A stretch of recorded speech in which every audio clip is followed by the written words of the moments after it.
Ottessa Moshfegh's new novel, Lapvona, brings us to a village in a medieval fiefdom buffeted by natural disasters, where a motherless shepherd boy finds himself the unlikely pivot of a power struggle that puts all manner of faith to a savage test.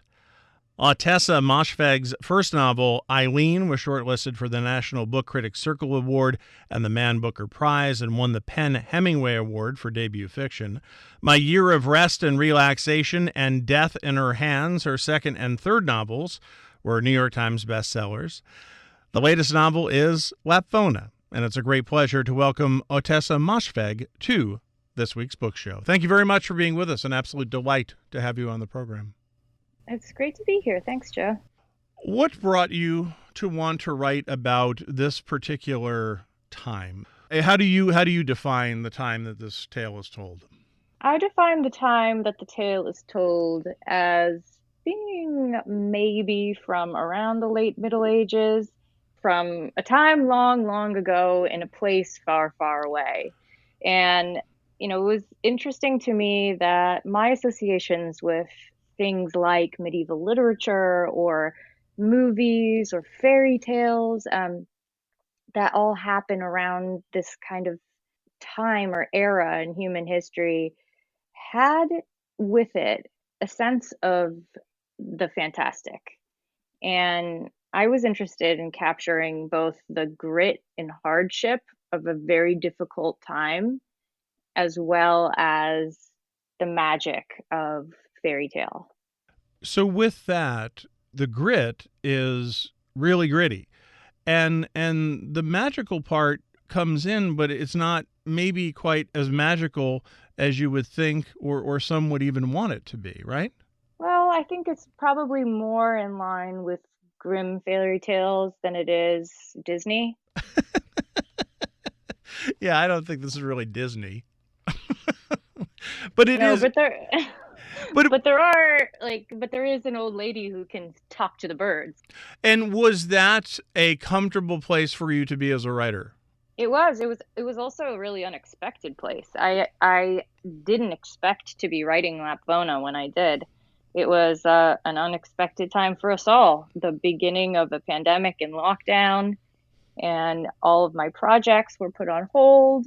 I found myself in my house, like everyone else who, couldn't go anywhere or, wasn't blessed enough to be able to work from home, really needing a project and a way to both describe and process through what was happening, as well as a place to escape to and a story to travel through Mm. because I couldn't go anywhere. There is certainly the escapism, but there is that tie to what we were going through and are going through of the pandemic and, of course, inequality and corruption around. And those are very much present in this novel. Yeah, they are. It was impossible to write a book about anything else for me. It was a time where everything that I thought that I could kind of put to the side and ignore and focus on other, creative goals, that became impossible. And so I decided I really wanted to write a book about society, a quote unquote community made up of individuals, and how each person's life, their decisions, their instincts have an impact on everyone else. What was happening in the world politically, socioeconomically, in the environment, the pandemic, as we said, all of those factors suddenly felt like extremely hard to ignore as a fiction writer. And I felt like now is the time to build a world and really look at it from a third person point of view rather than, the interior of a single character. I wanted to look at a community. The name of the novel is Lapvona. Tell us a little bit about that place. Lapvona is a very special place. It's known for having really good dirt. It produces fantastic crops, and it's in a semi-isolated area in what we think might be Eastern Europe. There are fields and farms, there are streams and a lake, there are mountains, there are some roads that lead in and out of the village. On the top of the mountain sits William's manor. William is the lord of Lapvona and has inherited that seat from down in the village. There's a church headed up by Father Barnabas, who is a very ignorant and corrupt priest. And there's a community of neighbors who work very hard to sell their crops and animals. And basically, they're exporters, and they make money enough to support Lord William's lifestyle and basically keep themselves alive. When you look at the place, it is what we would think of as a medieval place. There are pestilence and deformities and crime and extreme punishment, and it is that as well with good dirt. Yes. Good dirt and a, fair amount of absolutely beautiful landscape. Yes. And one thing I was interested in capturing in this book is the ecstasy and divinity of nature in its absolute beauty, and the true ugliness of human behavior when it's bent on greed and fear and lies. And Lapvona was at one time a really good place with the soil that you mentioned, had low taxes, and then a plague hits and things change drastically. Yes. Which we relate to, of course. Yeah. I mean, I think maybe, because I'm a novelist and I write fiction, there is an element of lore. I mean, it's not true that any place is perfect and just wonderful and then something bad happens and it becomes terrible. It's just not likely. But in Lapvona, that is the lore of the place. That a plague hit, it filled people with fear of one another, and in their fear became selfish and closed-minded and vulnerable to corruption. We are introduced to Marek, and you write he is trapped in his childhood with, quote, his sense of his own future as stunted as the growth of his body. Tell us a little bit about Marek. So Marek is, if you could say there is a protagonist in this book, the protagonist. He is an adolescent boy with a strange character. He was born with what we guess is a spinal deformity, and looks different from everyone else. He's the son of the village lamb herder, Jude, and his mother, he is told, died in childbirth. He and his dad have a pretty strained relationship, which is also a very enmeshed and codependent relationship, as they live very isolated on the outskirts of the village, and they're both very antisocial. Jude has taught Marek that one way to access God is through self-punishment. And so pain is a real element in Marek's paradigm for what is existence. It is both something that he inflicts upon himself and that his father inflicts upon him. The pain that he experiences being born into a body that is not perfectly able is another aspect of how he defines himself and sees himself as different. And you might expect that a boy like that would suffer from grave insecurities, very profound, deep sense of need, and he does have those.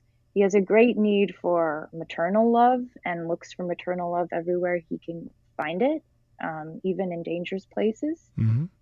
And he compensates for his low self-esteem, I think, with an outrageously obnoxious sense of moral superiority.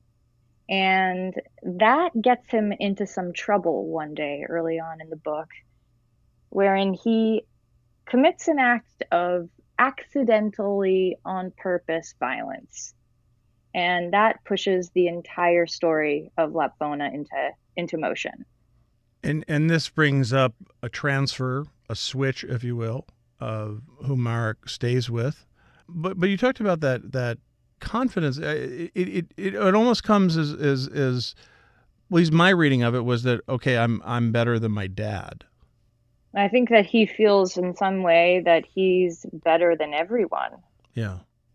And is entitled to that because of how much pain he experiences.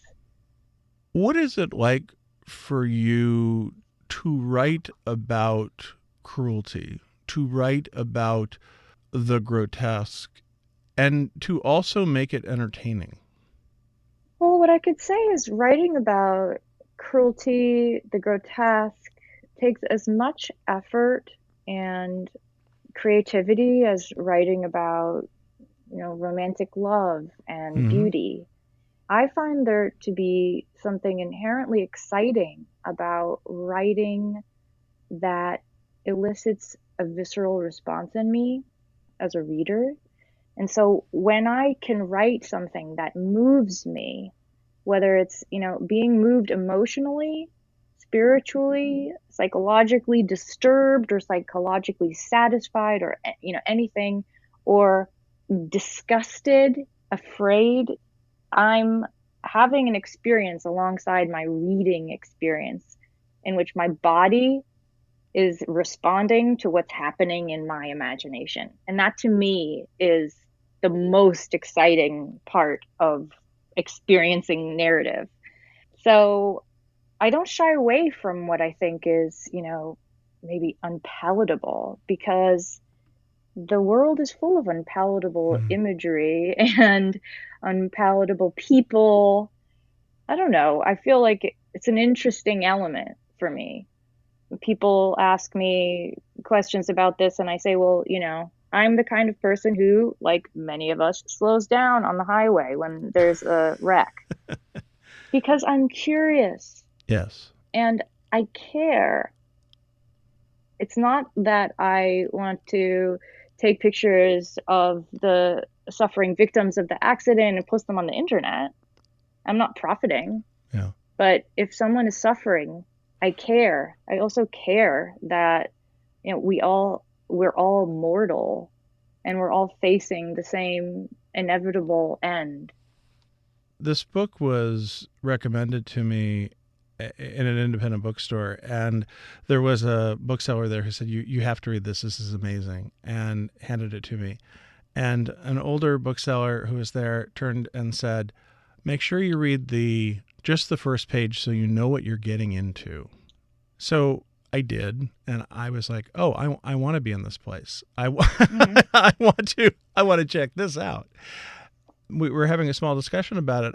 People said, well, the world is so horrible right now. I don't know why you would want to read about anything more repugnant than what we're going through. But I found this entertaining and almost calming in a way. And I don't know if that was intentional on your part or not. Well, I definitely intended it for it to be entertaining, and I can totally understand what you mean about it being calming. It's one thing to feel at the mercy of a world that is cruel and out of control. It's another to look at a contained book in a story that is fiction, and you can put down whenever you want. Right. You can opt out of the horror of the drought you can opt out of the drama and uncertainty. And you also have a sense, I hope, reading the book, that there's levity, humor, hope, that time goes on and amazing things happen, and that there is some order to this all. In reading various reviews of the book, people refer to it as shocking. I don't know how shocking I found it, but I'm interested in what you make of that idea of it being shocking. Well, the idea of it being shocking to some people is understandable. I mean, there are some moments that are shocking because something shocking happens in the Right. book. With whether the whole book is shocking, I mean, I don't know. I would take that as a compliment. Well, and I like that. I think that's great to take it as a compliment, because I think it's because it's shocking. There is, again, there is pain, and there is torture, and there is blood, and there is rape, and sex that is very vividly described and wrong, and yet there it all sort of comes with that time and place and fits into Lapvona. It fits into what you have created. Were you ever concerned, or are you ever concerned about if there is such a thing as going too far? I mean, I think we all know what we are comfortable with, and everyone is entitled to having their own boundaries. I trust that, people who are extra sensitive to certain issues, they can stop reading anytime. They can skip parts if they want to. I'm not interested in protecting people from the story I'm telling. I leave that up to them. But I'm also just I'm not. I mean, sometimes I've been described as a provocateur.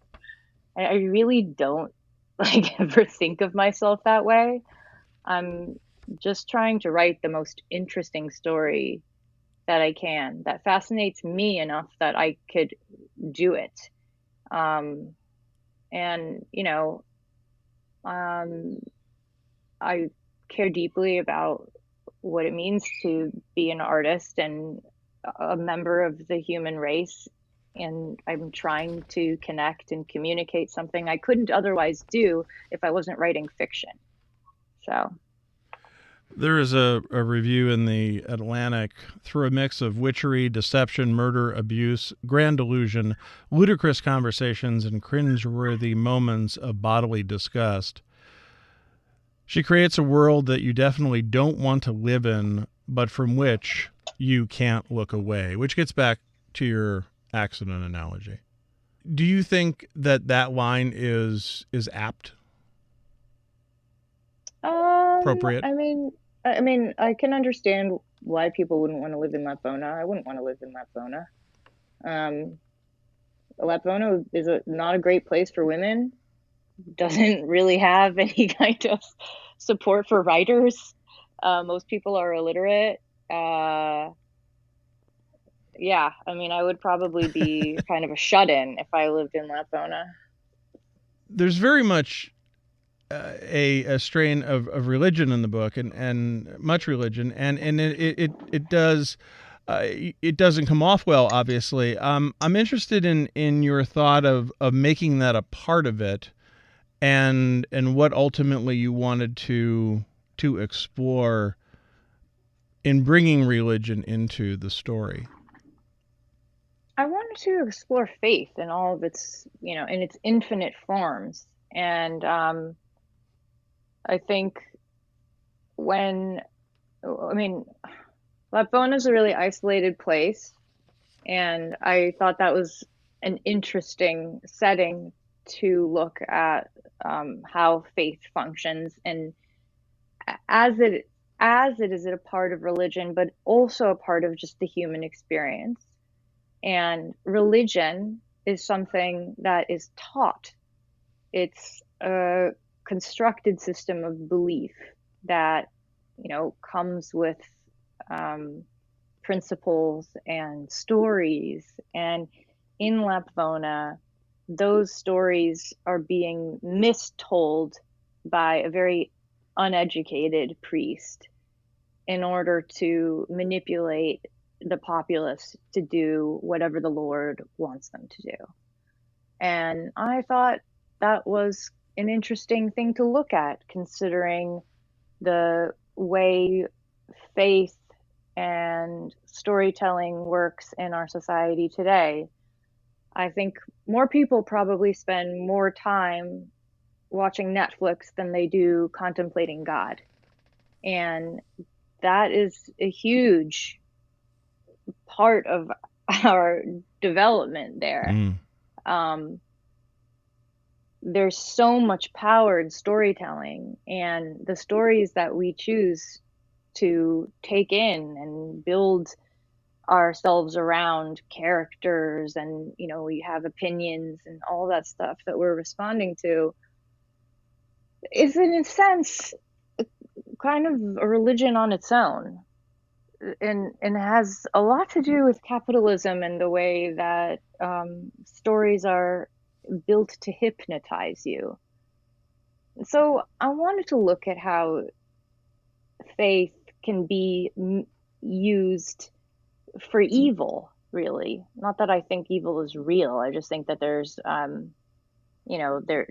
there's moving toward good and unity and productive change, and then there's selfishness and greed and working toward the interests of the elite, for example. Right. Of how it plays with environmental abuses of power, social abuses of power.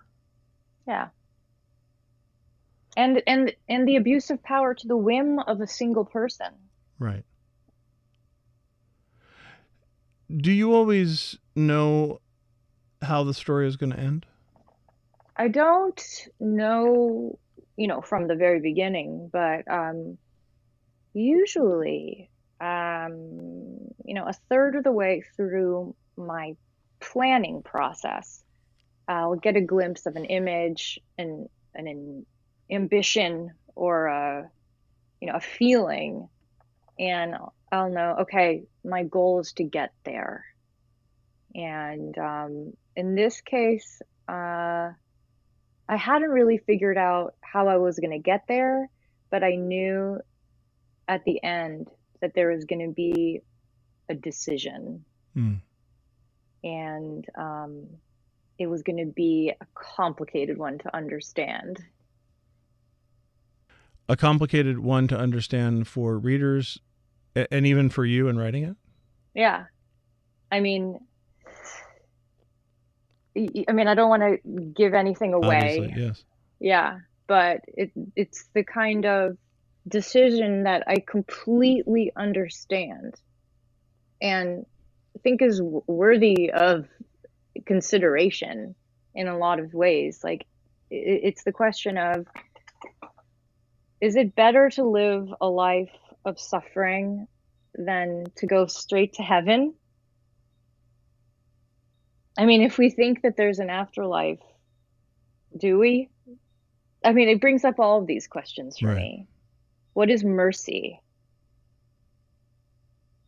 The way the story is told is by seasons, which also seems quite appropriate to bring us through a year plus of this cycle, if you will. Yes, it starts in spring. It starts on Easter with an attack by bandits, and it ends a year later, spring again, and there's a different kind of loss. Yeah. Does it leave you, when you're finished, does it leave you in a place where what comes next is fairly natural, a progression for you, or does it leave you in a place, do you say, okay, I'm going to hit a reset button and figure out what will come next? In terms of my work? Yes. Let's say the next novel. Oh, well, I really think every book that I've written has felt as though it's in preparation for me to write the next one. Mm. And there was a lot I learned in writing Lapvona. It was the first novel that I've written in the third person point of view. It was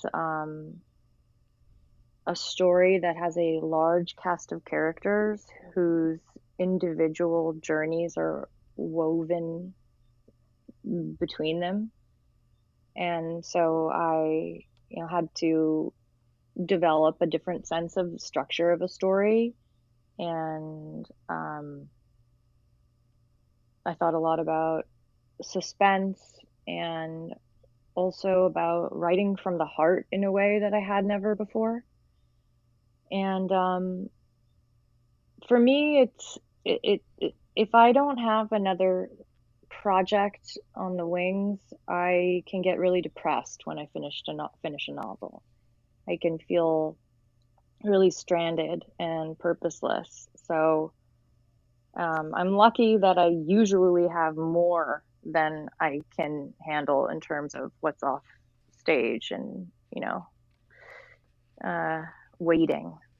And my next book is very, very, very different, um, which is exciting and which is what I tend to love about writing is that everything feels like it's a new world and you have to learn everything all over again.